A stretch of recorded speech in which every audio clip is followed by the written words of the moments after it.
নমস্কার বন্ধু, sport pencil চ্যানেলের আরেকটি নতুন ভিডিওতে আপনাকে যথারীতি স্বাগত জানাবো। আজকের এই ভিডিওতে আমি এমন চারজন ফুটবলার সম্পর্কে কিছু তথ্য আপনাদের সামনে তুলে ধরব, যে চারজন ফুটবলারের মধ্যে তিনজন ভারতীয় ও একজন বিদেশি ফুটবলার। তিনজন ভারতীয় ফুটবলার কিভাবে ইস্টবেঙ্গল ক্লাবে চলে এলো, একজন বিদেশি কিভাবে ইস্টবেঙ্গল ক্লাবে আসার অপেক্ষায় দাঁড়িয়ে আছেন, সেটাকে নিয়ে মূলত আজকের ভিডিও। আমি সবার প্রথমে সেই চারজন খেলোয়াড়ের নামটা আপনাদের সামনে বলে দিই। প্রথমে হচ্ছে লাললিনজুয়ালা। এই নামটার সাথে আপনারা আশা করি পরিচিত, তার কারণ এবারের আই লিগে ভারতীয়দের মধ্যে সর্বোচ্চ গোলদাতা তিনি। এরপরে আছে ডেভিড, তার সম্পর্কে নতুন করে কিছু বলার নেই।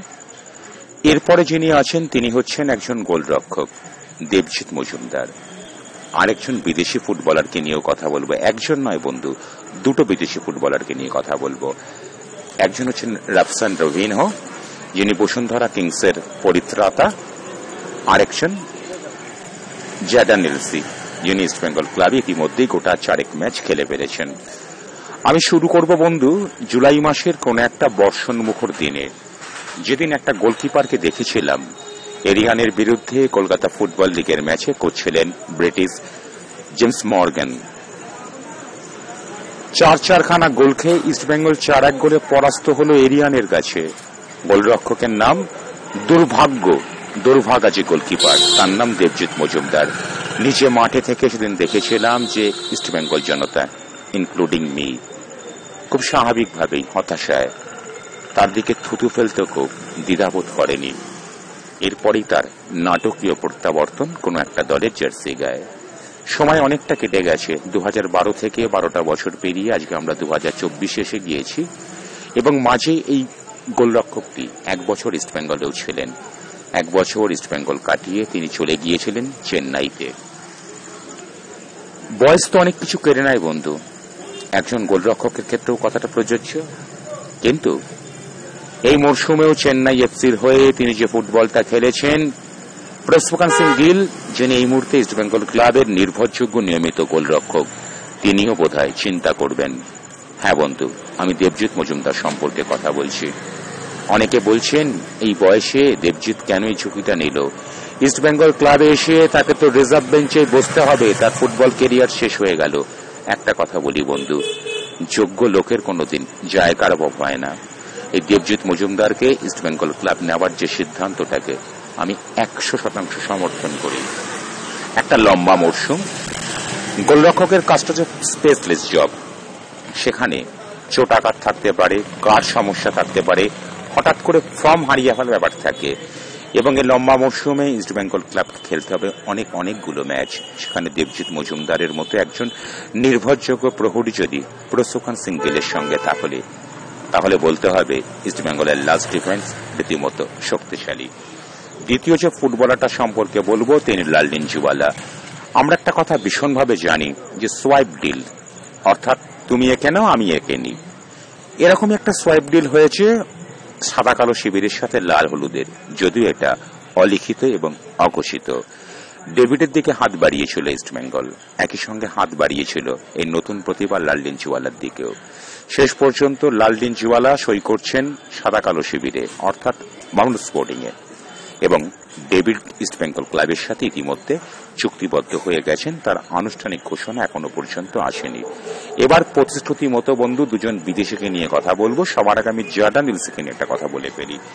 জ্যাডান এলসিকে আমরা আগামী মরশুমে লাল হলুদ জার্সি গায়ে খেলতে দেখব কি দেখব না, সেখানে খুব সহজ ব্যাপার যে যদি জ্যাডান এলসিকে সময় দেওয়া হয়েছে মাসখানেকের বেশি, সেই সময়ের মধ্যে তিনি নিজেকে যদি ফিট করে তুলতে পারেন, তাহলে অতি অবশ্যই ইস্টবেঙ্গল ক্লাবেই তিনি খেলবেন। ইস্টবেঙ্গল ক্লাব নতুন করে আনকোনা ফুটবলারকে না নিয়ে বরং জ্যাডান এলসির মতো যিনি পরিচিত মুখ, যিনি মোটের ওপরে সাফল্যের রাস্তায় হেঁটেছেন, সেই সব ফুটবলারদের দিকে ঝোঁকটা বাড়িয়েছে। তাতে জ্যাডান এলসি যদি নিজেকে ফিট প্রমাণ করতে পারেন উইদিন 1 মাসের মধ্যে, তাহলে তিনিই হবেন হিজাজি মাহেরের সঙ্গী।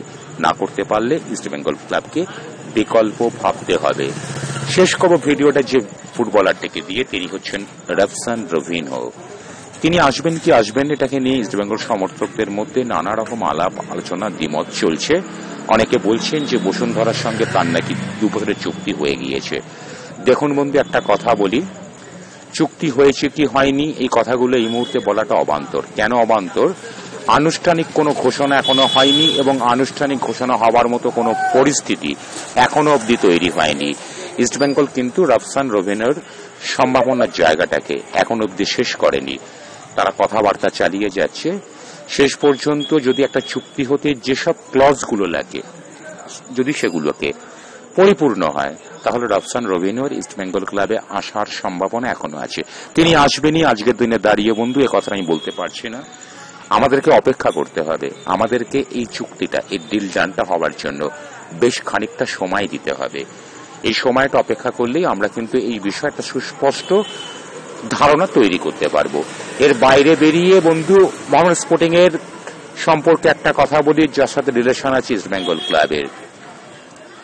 এদি ফুটবলারটার সঙ্গে আপনার নামটা পরিচিত কি অপরিচিত জানি না। হন্ডুরাসের ফুটবলার, 14খানা গোল করেছেন সাদা কালো জার্সি গায়ে। মোহামেডান স্পোর্টিং এর আই লিগ জয়ের পেছনে তার ভূমিকা সব থেকে বেশি। তবুও বলি, এই এদির সাথে কিন্তু মোহামেডান আগামী মরশুমে চুক্তি বাড়াচ্ছে না, অর্থাৎ তাকে ছেড়ে দিচ্ছে। এক্ষেত্রে যিনি মোহামেডান স্পোর্টিং ক্লাবের কোচ চেন্নিসাবকে যুক্তি দিচ্ছেন, তিনি তারুণ্যের উপর ভরসা রাখতে চাইছেন। বিদেশি হলেও বয়স্ক বিদেশির উপর তিনি নজর দিচ্ছেন না। আমাদের ইস্টবেঙ্গল ক্লাবও কিন্তু মোটর ওপর ঠিক করে নিয়েছে প্রায় 30 বছর উত্তীর্ণ করা কোন স্ট্রাইকারের সাথে আরো একবার চুক্তি নবীকরণ করতে চলেছে। তিনি আর কেউ নন, ক্লেটন সিলভা। কোচ কার্লোস কুবারদাতের কাছে আমার একটা কথা রয়েছে যে আমরাও তো নবীনের দিকে হাঁটতে পারি। অনেক তো হলো ক্লেটন সিলভা। পেলে মারাদোনাও তো একটা সময়ের পরে ফুটবলটা ছেড়ে দিয়েছে বা তাদেরকে ছাড়তে বাধ্য করা হয়েছে। ধন্যবাদ।